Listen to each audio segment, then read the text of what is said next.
We try to learn something from him. Yes. We tried. I don't know if it ever worked. Perhaps you'd let us in on that. The Truth and Reconciliation Commission he set up then to heal wounds in South Africa then, and said, look, this is not just to penalize anyone Exactly. or make anyone pay for any anyone pay for any kind of injustice. He said, well, let's just talk about it and heal ourselves and move on as a nation. Yes. And I remember then when President Obasanjo came then, yes. We had the replica of that the in Oputa panel. What did we miss out on our own that was so evident in South Africa's Truth and Reconciliation Commission? I went through the Oputa panel. I followed it closely, daily in fact. And you discovered that if you go back to the tapes, if they are available, the Oputa panel itself had a very, very elder statesman sitting at the head. That was Justice Oputa. But people came to that panel not entirely with the spirit of reconciliation. Most people came to the panel with the spirit of, here's an opportunity to do an expose. Okay, to tell the world everything that happened. No, it was not meant to be that. Secondly, some people were larger than the panel. That in itself robs the panel of that healing and reconciliation ambience. Some people were invited to the panel. They did not show up. Okay, so you discover that that undermines the peace and reconciliation you want to drive when some people wouldn't just even come and say anything. We did copy that, but I'm sure going forward we should be able to fine-tune it and learn more, particularly with the sovereign conference that is coming on, the national dialogue that is coming up. We should be able to go there again and try to duplicate what happened in the Peace and Reconciliation Conference we had or we saw in South Africa. We are not coming there to bring the roof down, because I have my fears for that dialogue. People seem to be brandishing their machetes and getting ready to go there and say, yes, it's do or die.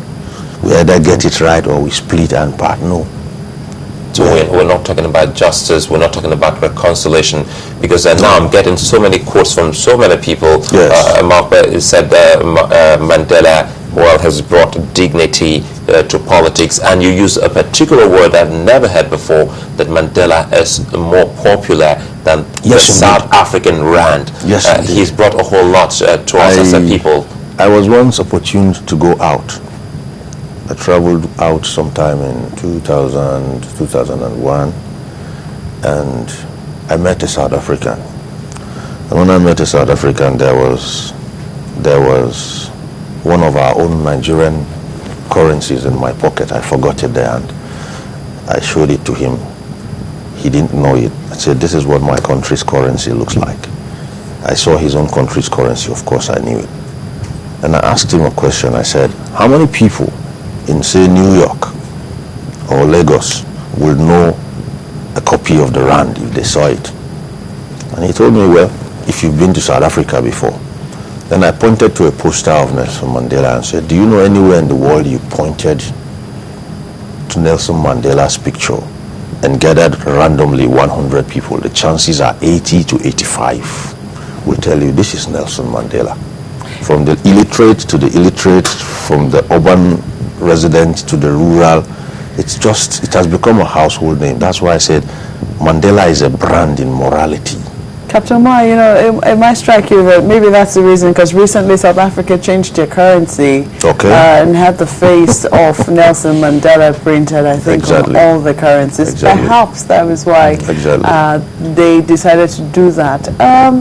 But looking also at many attempts, because just about 2 days ago, watching TV, I found out that they've been making many more attempts to immortalize him. There was a place where they had his memorabilia. I don't know if I'm pronouncing that word memorabilia. right. Yeah, everything that he lived, his suitcase when he became president.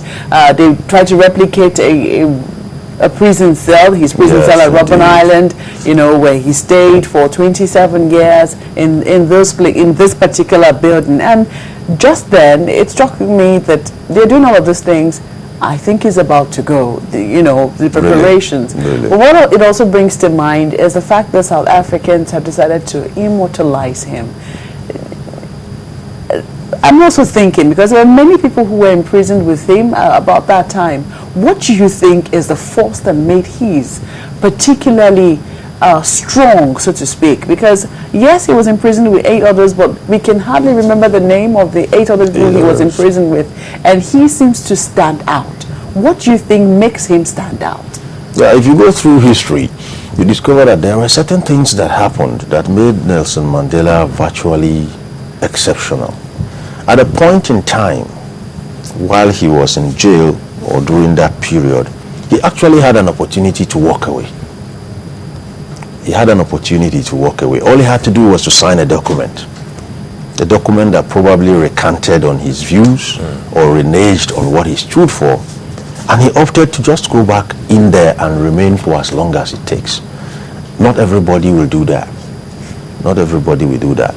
If you go back again, if you could get a copy of the book, A Long Walk to Freedom, there are certain instances or certain accounts he gave there. There was also this statement he made shortly before they were sentenced to life imprisonment. And he looked at it and knew that, look, we're adjourning to come back and get a life imprisonment or a death sentence or something like that. And there were things he could have done to either appeal or whatever. And he said, well, if we have to go, then on to that. What we stand by what we stand. And that was how they were sentenced. And so he's the, do I call him, he's the unusual type. Honestly, unique he was. Yes, and he believed in everything, even yet to come. He saw a free South Africa. He saw a free black people race. Indeed. How he was able to keep that dream alive is something that a whole lot of people still can't fathom. Because I remember then, a lot of people, it got to a point, never knew how Nelson Mandela looked.